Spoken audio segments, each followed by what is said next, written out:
लवकरच संपूर्ण देशभरात कबड्डीचे सूर ऐकायला मिळणार आहेत, कारण प्रो कबड्डी लीगचा चौथा मोसम आता अवघ्या 10 दिवसांवर आलाय आणि गत मोसमात हुकलेलं विजेतेपद पुन्हा एकदा पटकावण्यासाठी यू मुंबाच्या शिलेदारांची तयारी जोरात सुरू आहे। या सरावाचा शीण दूर करण्यासाठी आणि संघातलं चैतन्य टिकवून ठेवण्यासाठी यू मुंबानं आपल्या शिलेदारांसाठी चक्क एक पाककला स्पर्धेचं आयोजन केलं होतं। पाहूयात या यू मुंबाच्या पाककला स्पर्धेवर आमचा एक खास रिपोर्ट।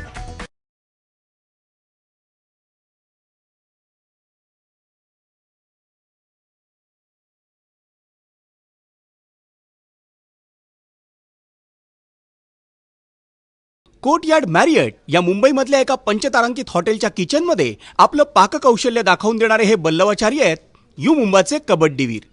यू मुंबा म्हणजे प्रो कबड्डी लीगचं रणांगण गाजवणारी रॉनी स्क्रूवालाची मुंबई फ्रँचायझीची टीम। यू मुंबाच्या कबड्डीवीरांच्या या पाककृती पाहताना तुम्हाला प्रश्न पडला असेल ना की या कबड्डीवीरांचं त्यांच्या खेळाचं मैदान सोडून किचनमध्ये काय काम? अहो मंडळी, प्रो कबड्डी लीगचा चौथा मोसम आता अवघ्या काही दिवसांवर आलाय आणि त्यासाठी यू मुंबाच्या फौजेचा सरावही जोरात सुरू आहे। त्या सरावाचा थकवा आणि प्रो कबड्डी लीग जिंकण्याचं टेन्शन दूर व्हावं म्हणून यू मुंबाची मॅनेजमेंट आणि कोर्टयार्ड मॅरियटच्या वतीनं या कुक ऑफ चॅलेंजचं आयोजन करण्यात आलं होतं। हा कुक ऑफ म्हणून शो केला होता। कबड्डी प्लेयर तर नेहमी याच्यावर पिचवरती आणि याच्यावरती खेळत असतात, पण आज ही कुकिंग करताना त्याच्यामध्ये आपसमध्ये काय फाईट होणार आहे की तू जेवण चांगला बनवतो का मी जेवण चांगला बनवतो, त्या दोघांमध्ये आम्ही एक ते कॉम्पिटिशन ठेवली होती। त्यामध्ये आम्ही असा एन्जॉय करणार होतो की बाबा त्याला काय वाटतं हा बनवताना आणि याला काय वाटतं बाबा बनवताना, की पिचवरती तर दोघं एकत्र असतात, पण कुकिंग याच्यामध्ये अपोजिट झाल्यानंतर काय होतं त्यांना कसं वाटतं, मग त्याच्यामधनं त्या लोकांनी जेवण बनवलं। काफी अशी सुंदर जेवण बनवलं त्यांनी, चांगला हात आहे त्यांचा। यू मुंबाच्या शिलेदारांमधून या पाककला स्पर्धेसाठी 2 टीम्स उतरवण्यात आल्या होत्या। पहिली टीम होती कर्णधार अनुप कुमार आणि मनोज धूल यांची, तर दुसरी टीम होती चढाई बहादर रिशांग देवाडिगा आणि सुनील कुमार यांची।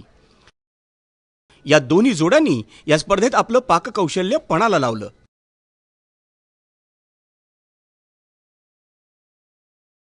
अनुप कुमार आणि मनोज धूलनं बनवलेल्या 2 डिश होत्या जीरा राईस आणि गोभी Adarki.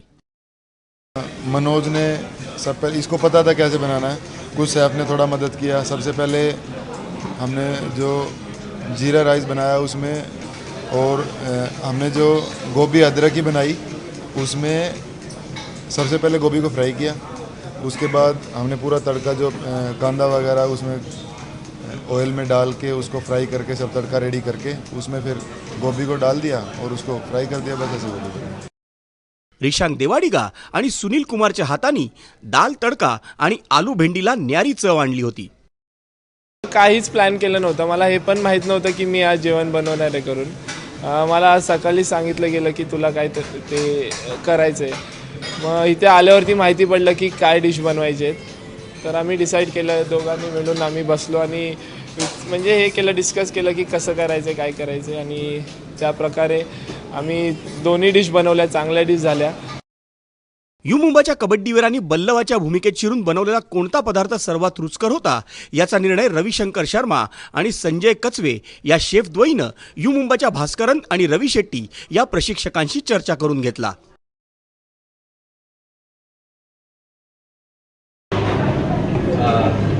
Bhindi was rated the first, followed by dal, then jeera rice, gobi third. So the winner is Rishan and Sunil. यू मुंबाच्या कुक ऑफ चॅलेंजमध्ये 4 परीक्षकांनी मिळून दिलेला निर्णय अनुप कुमार आणि मनोज धूल या पराभूत जोडीनं खिलाडू वृत्तीनं स्वीकारला। जय पराजयापेक्षा या स्पर्धेनं एकमेकांना समजून घेण्याची दिलेली शिकवण अधिक मोलाची होती, अशी प्रतिक्रिया अनुप कुमारनं दिली। देखिए, जैसे अब हमने यहाँ पे कुकिंग की, मैं और मनोज दोनों पार्टनर थे, हमने दोनों ने बातचीत करके पूरा प्लान करके कैसे करना है क्या करना है पहले बात किया, सैफ ने बताया हमें, फिर हमने आपस में डिस्कस करके वो सब, मतलब बातचीत करने से हम 2 आदमी थे तो दोनों ने बात करके वो बनाया। ऐसे ग्राउंड में मतलब वही सेम जैसे ग्राउंड में हम प्लेयर्स के साथ सबके साथ बातचीत करके गेम को चलाते हैं, प्लान करते हैं कैसे खेलना है, ऐसे ही इसमें मतलब बेनिफिट तो है ही। रिशांग देवाडिगा आणि सुनील कुमारला विजयाचा आनंद होणं स्वाभाविकच होतं, पण आनंदाच्या त्या क्षणीही रिशांकला त्याची आई त्याच्यासाठी घेत असलेल्या कष्टांची आठवण झाली। किचनमध्ये जेवण बनवणं म्हणजे ते आता आम्हाला माहिती पडतं की किती कठीण आहे. आणि आई आम्हाला जेवण बनवून द्यायची घरी. आम्हाला असंच वाटायचं की म्हणजे आता माहिती पडते ते किती कष्ट घेऊन ती बनवते. आणि यू मुंबाच्या 4 शिलेदारांच्या पाककौशल्याला त्यांच्या मॅनेजमेंटकडूनही पसंतीची पावती मिळाली. यू मुंबाच्या शिलेदारांचं पाककौशल्य जाणून घेण्यासाठी घेण्यात आलेली ही स्पर्धा दिसायला वातुकलीतली असली तरी संघभावना निर्माण करण्याच्या दृष्टीनं ही फार महत्त्वाची आहे. कारण कुठलाही पदार्थ रुचकर चविष्ट बनण्यासाठी त्यात वेगवेगळे जिन्नस एकत्र यावे लागतात आणि तेव्हाच तो पदार्थ रुचकर आणि चविष्ट बनतो. एखाद्या संघाचंही तसंच असतं. जेव्हा वेगवेगळ्या घरातनं वेगवेगळ्या राज्यातनं आलेले खेळाडू एकत्र येतात तेव्हाच तो संघ एकजीव बनतो आणि मग प्रो कबड्डी लीगचं विजेतेपद पटकावत असतो. हेच कदाचित यू मुंबाच्या शिलेदारांना शिकवण्यासाठी ही स्पर्धा घेण्यात आली असावी. कॅमेरा पर्सन अरविंदसह विजय साळवी, ABP माझा.